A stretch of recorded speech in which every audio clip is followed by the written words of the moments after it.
I went into it with my eyes a little bit shut in that I wasn't 100% sure what a speech and language therapist does. Everybody thinks it's you fix stammers and you fix lisps. And for a long time after I graduated, when I tell somebody I'd done speech and language therapy, they'd say, what languages did you study? Or what languages do you teach?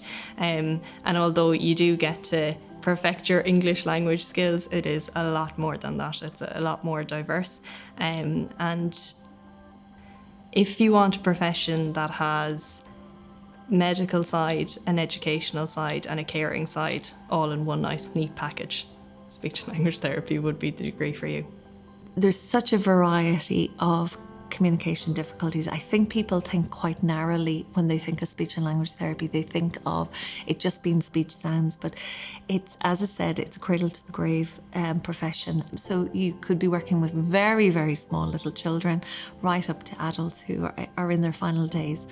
They all have a different story to tell, and I suppose part of it is unravelling that story and listening to their particular situation and difficulties.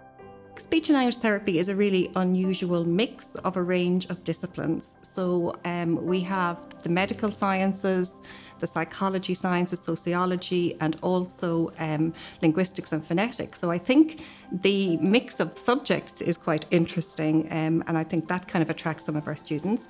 And in terms of what qualities you need to be a speech and language therapist, I think you have to have a real passion for communication, because that's what our field is all about, is communication.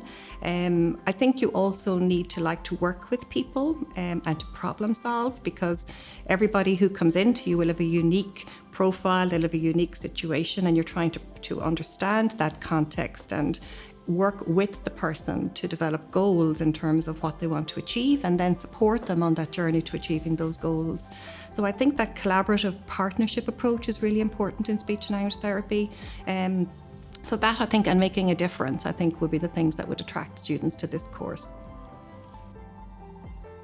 You can work with kids and you can work with adults, and it depends when you graduate which job you'd like to work in. I myself worked in paediatrics, and I had a primary care caseload of kids from 0 right up to 18, and I was also lucky enough to work in an early intervention team. So my experience from working there is that when you work in primary care, you see everything and anything.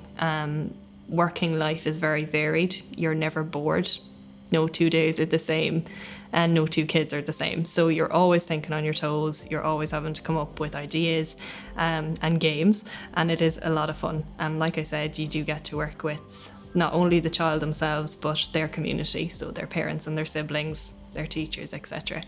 If you want to work with adults, there is fantastic job opportunities in that area as well. You can work in hospitals with adults who have a variety of difficulties which can present after a stroke as a result of Parkinson's disease or multiple sclerosis.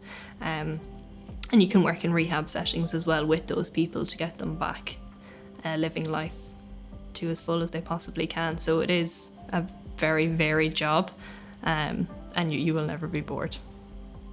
So we have an excellent employment record. So our students go on to work in the health services in Ireland, and some have travelled abroad. Some of our students also go on to engage in postgraduate study, so undertaking masters or PhD. So there's a range of contexts that our graduates would end up working in. I think that's one of the selling points of speech and language therapy, is that there's such a range of client groups that we work with, and also a range of settings.